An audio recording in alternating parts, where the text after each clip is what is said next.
Bienvenidos a su noticiero favorito, Noticiero Winnicott. Hoy tenemos como narrador a Leonel de la Rosa Esquivel, que nos va a hablar acerca de la Revolución Mexicana. Como primer tema vamos a hablar de la ubicación temporal y espacial de la Revolución Mexicana. En la década de 1910 a 1920, el país se convulsionó a causa de la Revolución Mexicana, que duró los siguientes 60 años, de 1920 a 1980. El régimen político surgido de la revolución gobernó y transformó a la nación de manera muy profunda. Durante los 10 años de la fase armada de la revolución, se enfrentaron ejércitos provenientes de diversas partes del país, integrados por diferentes grupos sociales que defendían distintas causas.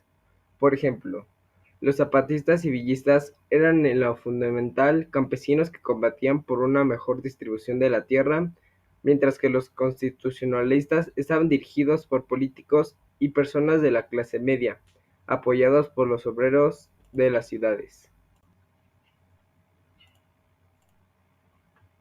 La revolución empezó como una rebelión en contra de la dictadura de Porfirio Díaz, que ya tenía más de 30 años en el poder.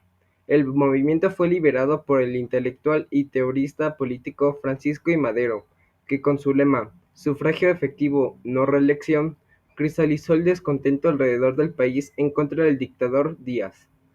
Esta fase terminó con el exilio de Díaz en París y el triunfo de Madero en las elecciones democráticas de 1911. La segunda fase de la Revolución Mexicana, con el desacuerdo entre la antigua clase burguesa porfirista y Madero, con el apoyo de los Estados Unidos y su embajador en México, Henry Lane Wilson, el presidente electo y el vicepresidente José María Pino Suárez son asesinados en 1913, y se impone al dictador Victoriano Huerta como líder del país. No obstante, debido a otros revolucionarios que lucharon contra la dictadura implantada, Huerta huye a los Estados Unidos en el 1914.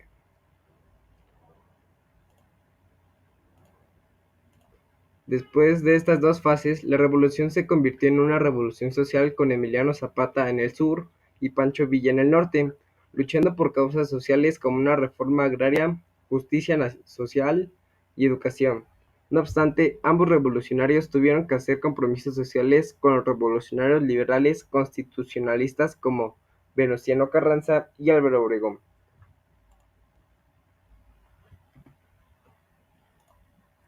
La última etapa es la colonización de la Revolución Armada, con la Constitución Política de los Estados Unidos Mexicanos de 1917, reconocida por haber sido una constitución liberal social y la primera de su tipo en el mundo que aún rige al México de hoy. La Constitución garantizó reformas y derechos liberales, civiles y políticas, y sociales, reformas agrarias y legislación laboral progresista. El ideal de la revolución era crear una ciudadanía moderna con derechos y alfabetismo. La Constitución de 1917 fue, quizás, el logro más alto de la revolución. Ahora vamos a hablar acerca de los orígenes sociales y regionales de los diferentes grupos que participaron. Y vamos a empezar con los maderistas. Los maderistas fueron la facción revolucionaria y partidaria a algunos ideales del Partido Liberal Mexicano, y en sí a las ideas reformadoras moderadas de Francisco I. Madero.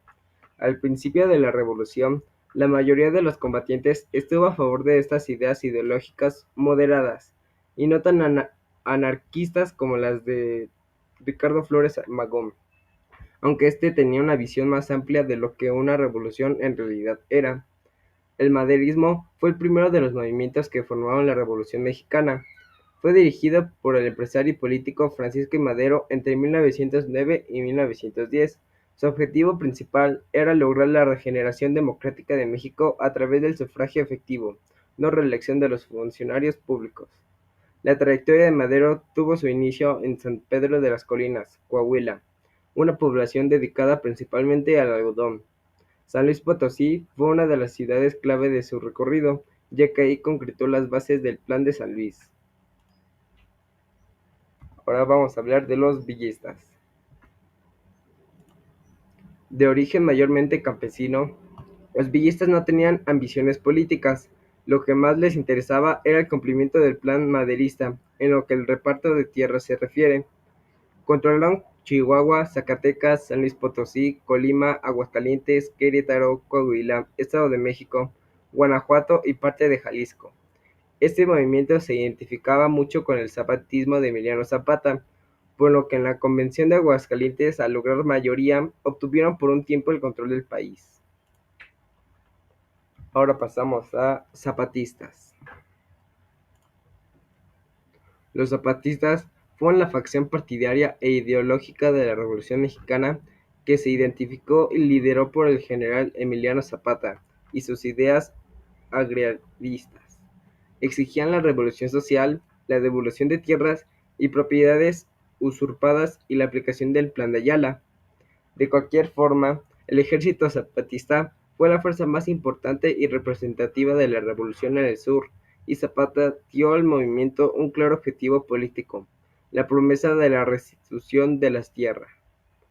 A pesar de la muerte de sus caudillos, la lucha por la reforma agraria continuó hasta nuestros días. Ahora vamos a hablar sobre los objetivos de la lucha de estos grupos. Vamos a empezar con los maderistas. Su objetivo principal era lograr la regeneración democrática de México a través del sufragio efectivo, no reelección de los funcionarios públicos. Estas ideas fueron plasmadas por Madero en su libro La sucesión presidencial en 1910, que levantó ampula entre la clase política mexicana e permitió que Madero se entrevistara con el presidente Porfirio Díaz. Ahora pasamos a los villistas. Las principales ideas villistas fueron impulsar la educación, lograr el trato justo a los obreros, repartir equitativamente el agua, abolir la oligarquía, apoyar económicamente a huérfanos y madres solteras, expropiar los bienes de haciendados oligarcas y el cumplimiento del Plan de San Luis. Gracias a su participación en el conflicto armado, se consiguió derrocar al régimen dictatorial y reprensivo de Porfirio Díaz. Además, su sacrificio impulsó la promulgación de leyes que, con el tiempo, devolvieron la tierra a los agricultores y reconocieron el derecho de los indígenas sobre los territorios ancestrales. Ahora vamos a pasar a los zapatistas.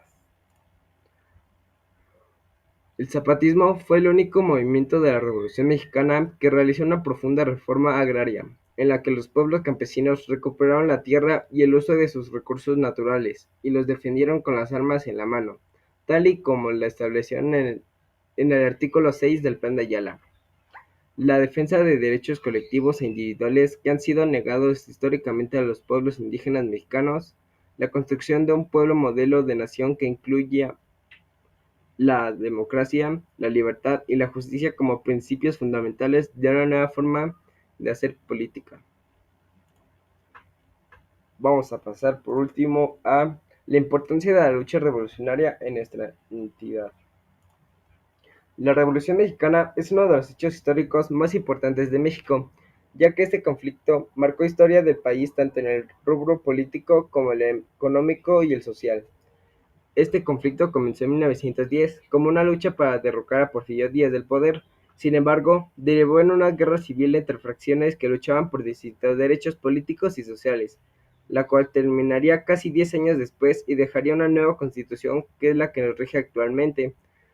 Todo movimiento social conlleva cambio en la cultura de una nación que están reflejados en diversos campos, incluyendo el arte. El muralismo en el arte mexicano es la principal variancia dejada por la Revolución Mexicana. En el muralismo mexicano denuncia con enfoque social y político, plasma ideologías que retratan una nueva identidad social y nacional. Los máximos representantes del muralismo mexicano son Diego Rivera, José Clemente Orozco y David Alfaro Siqueiros. Eso es todo por ahora. Gracias por ver nuestro noticiero Winnicott y los esperamos hasta la próxima.